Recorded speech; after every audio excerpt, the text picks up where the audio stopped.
guys so all in for this? We'll just start with Joshua, please. Cyril, you've had a bit of time since the Athletic game. What's the last 10 days or so been like for you in the squad?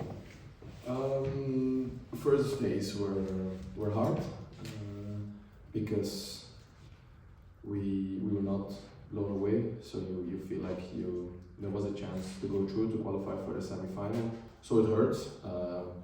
After a few days, then there's also a little bit of pride about the European run we had. I think before we started in Europa League, we had the hardest draw in the league phase, and not only did we qualify, we also got to the top 8. So I think that's something to be proud of. But then it's a long time, 10 days to the next game. So we're happy to go out again tomorrow. I know you spoke about the penalty incident after, but I presume that that moment hasn't helped ease the frustration, given, as you say, how well we did in the group stage to get to this stage of the competition.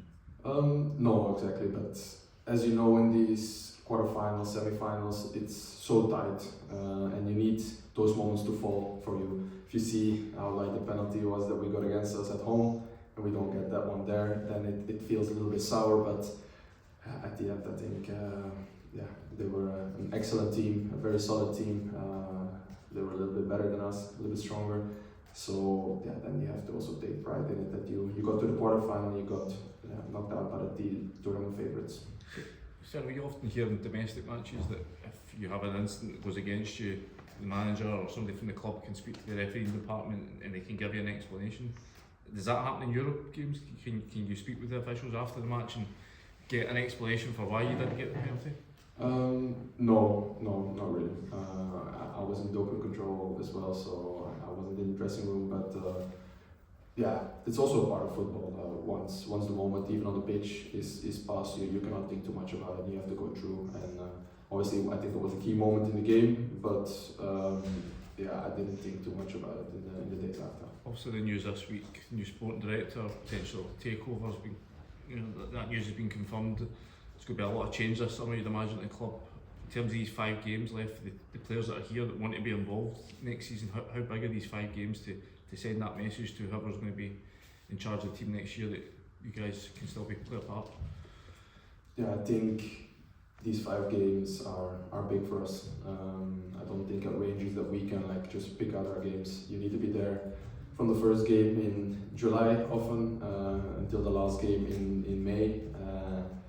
We're glad that it's only 5 games in May because always you want to play, you want to end the season with a cup final. But I think we need to take some pride in it and go fully 100% for these games to win them, to have good performances. Because and hopefully you can go out of the season with a little bit of a positive feeling because it has not been easy.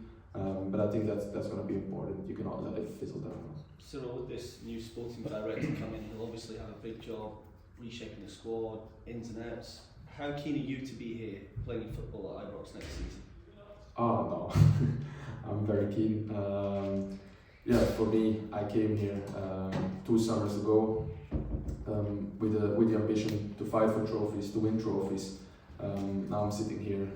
We had 2 amazing runs in Europe, but with only 1 trophy, and I don't think that's enough. And I'm really hungry to win more trophies, more silverware at this club. So for me, I'm very keen.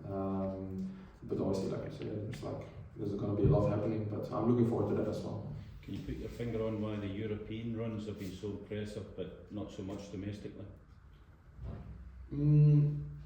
I don't want to say that everything in these last 2 seasons has been bad domestically either. I think last season we had an amazing run in the second half of the season.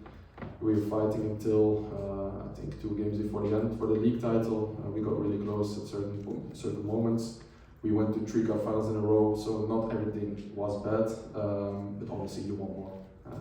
And like I said, we went to 3 cup finals, but you only won 1, and that's not enough at Rangers. We are well aware of that.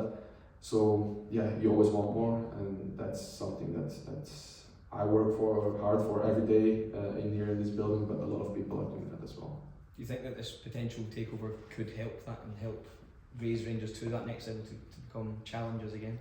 To be honest, I have no idea. I was not involved in any talks or plans, so if they want to ask me, they can always ask me. But I have no idea. But as players, do you feel like you need that? Do you feel like you need, freshness in the squad, more investment, an injection of capital, as it said in the statement? Yeah, I don't know what they're gonna do. I don't know if they're gonna spend how much, if even that's possible with all the rules and regulations. So it's very hard for me to say something about that. On a personal level, you're just a few goals from emulating and improving on your goals tally in the Premiership. Is that something you think about and are trying to achieve in the next 5 games? Yeah, no, obviously. You want to score every game.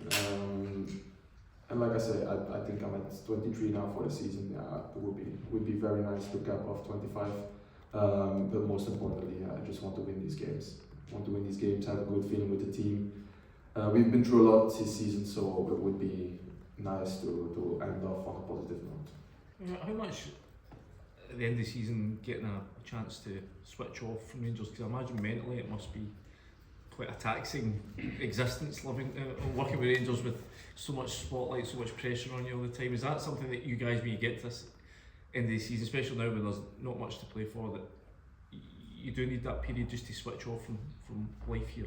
We cannot switch off yet, that's for sure. But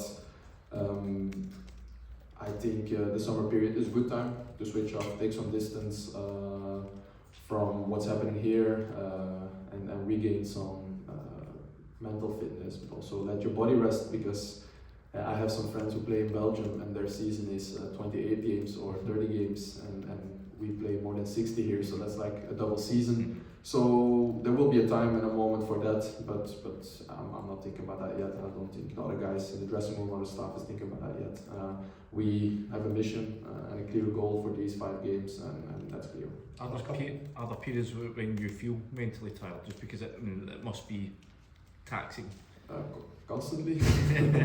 No, especially like I say, like in a difficult season like this one, then there's constantly a mental strain, to phrase it that way. But even last season, I think we had a run of 10 games where we won 10 games in a row. Even then, there's always like the pressure of needing to win, needing to score, be there every game. I played at other clubs where it's not good to lose a game or draw a game, but it's not a big disaster. At this club, obviously, every time you lose, you drop points. It's a disaster, and we feel it that way.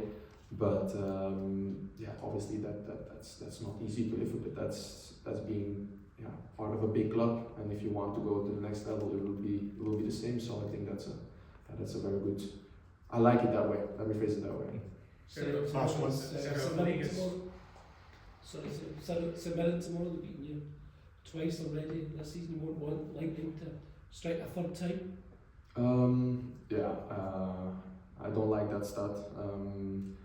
And I think, like I said before, I think as a team we have to take some pride in it to set something straight. We cannot fully set things straight, of course, because those things happened already.